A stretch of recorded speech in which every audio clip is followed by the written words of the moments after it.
akhirnya sampai juga kita di Penang International Airport.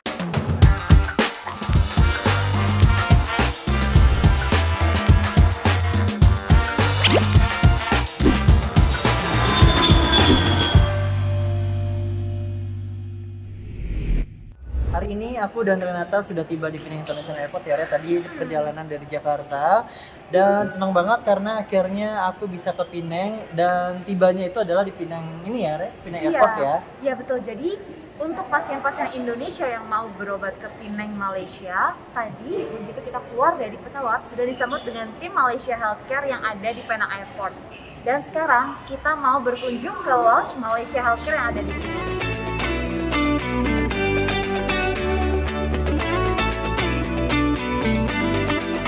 Biasanya teman-teman kalau kalian ke Malaysia dan khususnya ke Penang ataupun ke Kuala Lumpur International Airport 1 dan 2, Malaysia Healthcare memiliki lounge yang bernama Malaysia Healthcare Lounge.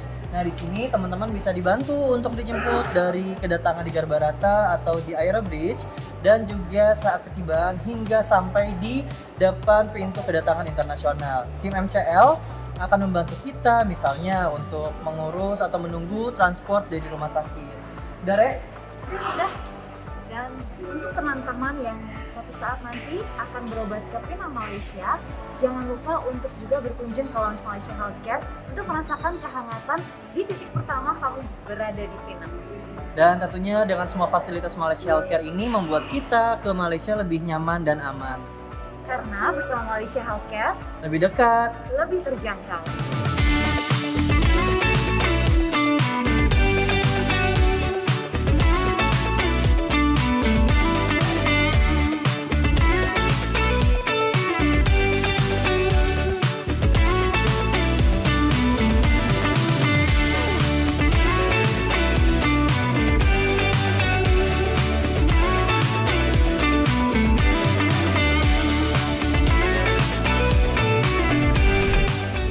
Selamat siang, Dr. Chia Sung-Kiat. Selamat sejahtera.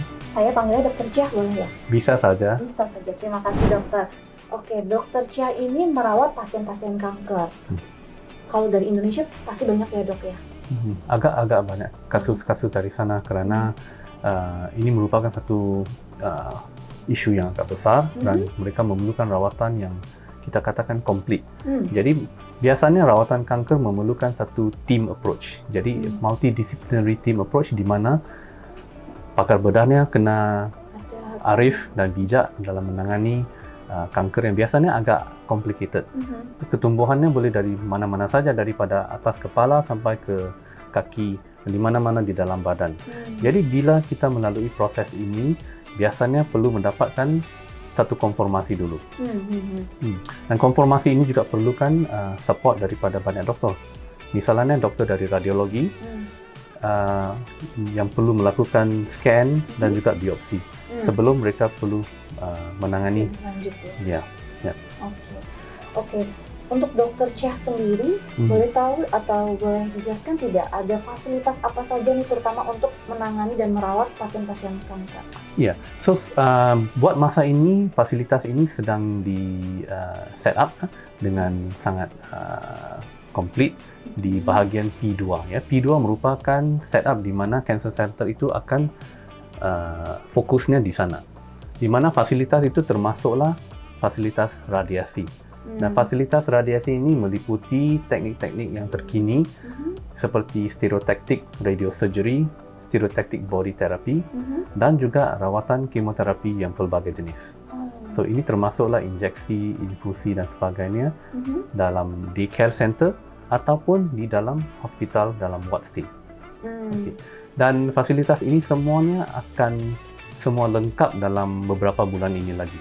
Tapi jadi sementara itu fasilitas kemoterapi dan radioterapi yang lainnya masih boleh diteruskan di mana pasien itu menerima rawatan di hospital P1 di sini dan juga radiasi itu dilakukan di hospital yang berdekatan. Oke.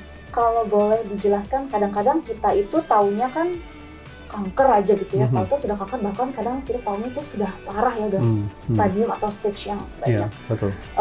Kalau misalkan dokter boleh jelaskan secara singkat prosedur onkologi yang di Island Hospital itu seperti apa? Mungkin singkat saja, apakah awalnya harus diambil apa dulu, lalu radioterapi atau seperti apa dok? Oke, jadi semua pasien dia akan dirawat dan dipastikan selamat. Mereka semua akan travel dalam satu travel bubble, di mana keselamatan mereka itu yang paling penting dahulu. Nah, sesampainya di sini, mereka akan melalui proses di mana kita mau mencapai diagnosanya dulu. So, diagnosanya itu sebenarnya antara yang paling penting. Kerana proses itu melibatkan, kita katakan patologi, biopsi, dan sekiranya diagnosanya itu tidak tepat, rawatannya juga tidak tepat. Okay. Rawatan sekarang lebih kepada tailor-made terapi, di mana kita cuba mencari rawatan yang paling kurang kesan sampingan, tetapi efektifnya itu tinggi. So ini akan translasi kepada satu therapeutic benefit yang terbaik. Okay, kita tidak mau apa-apa kesan sampingan. So rawatan-rawatan yang limited kepada kemoterapi dan radiasi teknik yang lama itu sekarang sudah melalui satu proses evolusi. Berkembang ya dok ya? Ya, di mana rawatan lebih efektif, tetapi side effects itu juga boleh dikurangkan, malahan sampai ada yang tidak ada apa-apa kesan sampingan yang dirasakan pasien kelihatan, tidak dapat kelihatan. Pastinya akan ada, tetapi kesan sampingannya ternyata sudah jadi lebih mending. Oh, lebih mending. Ya, lebih reduce. Saya belajar daripada pasien Indonesia saya. Dokter Cha, terima kasih banyak untuk informasinya. Sama-sama. Nah, nanti kami akan bercerita dan membagikan kepada teman-teman di Indonesia. Siapa tahu ada yang memerlukan rawatan kanker, bisa ke Island Hospital. Ya, terima kasih. Baik, terima kasih Dokter Cha. Sampai kita ketemu lagi di lain waktu. Kita ketemu lagi ya. Amin. Oke. Terima kasih Dokter Cha. Okay. Selamat siang.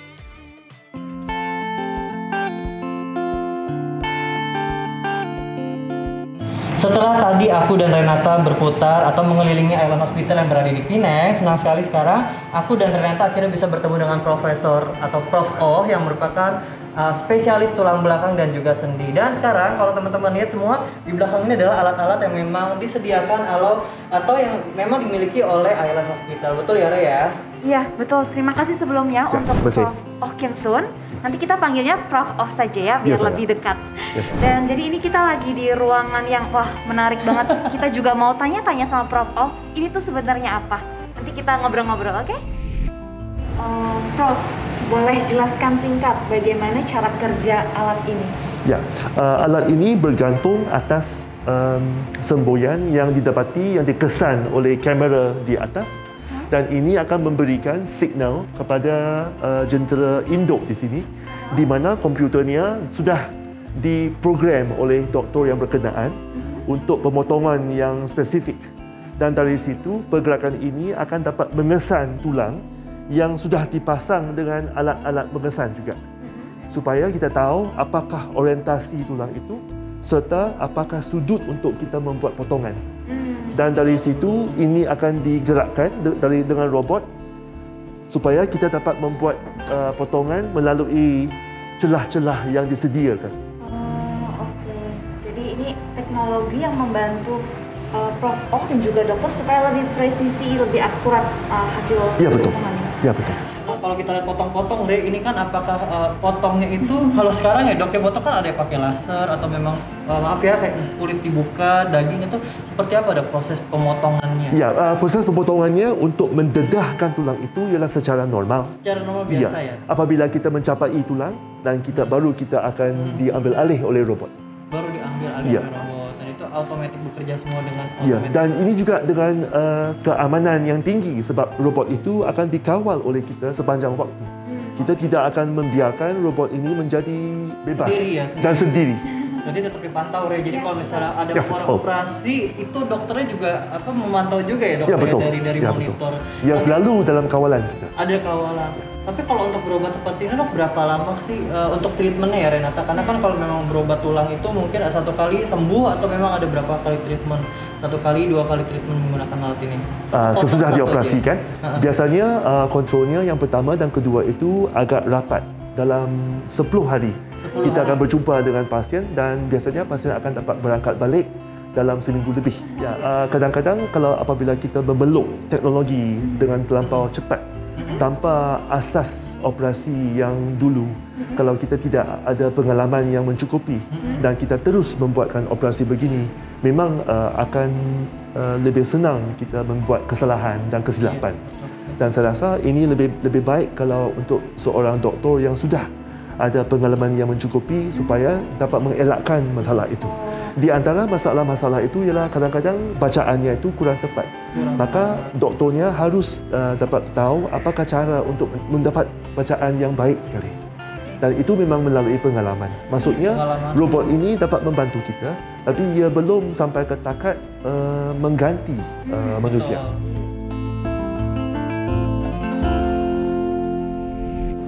Oke teman-teman, hari ini saya bertemu dengan salah satu pasien dari Indonesia. Jadi dengarkan ya interview atau sharing dari pasien kita kali ini. Halo, selamat pagi Tante dan Bapak. Pagi. Saya Renata dari Malaysia Healthcare Indonesia. Ingin ngobrol-ngobrol sama Bapak dan Tante juga. Boleh perkenalkan nama dulu? Mungkin dari Bapak dulu? Ya, selamat pagi, salam sejahtera. Saya Ian Adrianto dari Indonesia, dari Bandung, 27 tahun. Oke, dengan Tante? Saya Kia Syunie dari Kuningan, datang dari Indonesia juga. Tante Nian, boleh tidak saya tahu Tante ini sedang sakit apa dan berobat apa? Saya kena lumbarnya bergeser. Oh, tulang lumbar. Lumbar 4 dan 5 bergeser, dan tulang dari 5 ke S1-nya ke saraf tulang itu duduk juga bergeser. Oh. Saya tidak bisa duduk, tidak bisa berdiri lama, hanya bisa jalan sebentar-sebentar. Oke, waktu itu nyampainya malam, langsung di karantina, ketemu dokter. Berarti ini sudah mulai rawatan, Tante? Boleh tahu prosedurnya apa, tindakannya apa? Ada operasi atau operasi? Saya. Jadi seminggu awal kita full check up. Ada beberapa pemeriksaan yang waktu itu disarankan dilakukan di Indonesia, tapi karena keterbatasan ibu saya, sehingga akhirnya dilakukan di Penang. Beberapa hari awal dilakukan check up, lalu udah menjelang operasi, udah lengkap semua diagnosisnya, penunjangnya pun sudah lengkap, direncanakan pre-ops, persiapan pre-operasi. Lalu dilakukan mungkin 2-3 hari sebelum operasi, persiapannya hampir hari ke-7 atau hari ke-6 dilakukan operasi. Setelah operasi ada 3 hari atau 4 hari post-op untuk pemulihan, dan pada hari ke-7 sampai hari ke-8 perawatan sudah boleh pulang, sudah discharge. Kalau menurut Bapak sendiri untuk biaya berobat di Island Hospital Penang itu bagaimana sih menurut Bapak sendiri? Sebenarnya menurut saya tidak murah, tapi reasonable. Terjangkau ya? Ya, dia memberikan kualitas yang baik dengan harga yang baik juga gitu. Ya, reasonable, makanya saya bilang ya oke, reasonable gitu. Bukan something yang harganya overpriced, tapi yang service yang kita dapat di bawah standar itu. Saja saya mengucapkan terima kasih untuk waktu interview kali ini. Kita nanti bertemu lagi ya kalau ada rezeki kita bertemu di Indonesia, di Jakarta, atau mungkin saya pas ke Bandung. Iya, betul. Kasih ya Tante Nian dan Bapak Ian. Ya. Akhirnya selesai sudah perjalanan kita berkunjung dan mengelilingi Island Hospital Penang. Tentunya tadi aku dan Renata sudah berkeliling rumah sakit dan juga bertemu dengan dokter. Terima kasih atas kesempatannya. Sekarang saatnya kita say goodbye dan bilang terima kasih kepada tim dari Island Hospital Penang. Thank you Island Hospital Penang.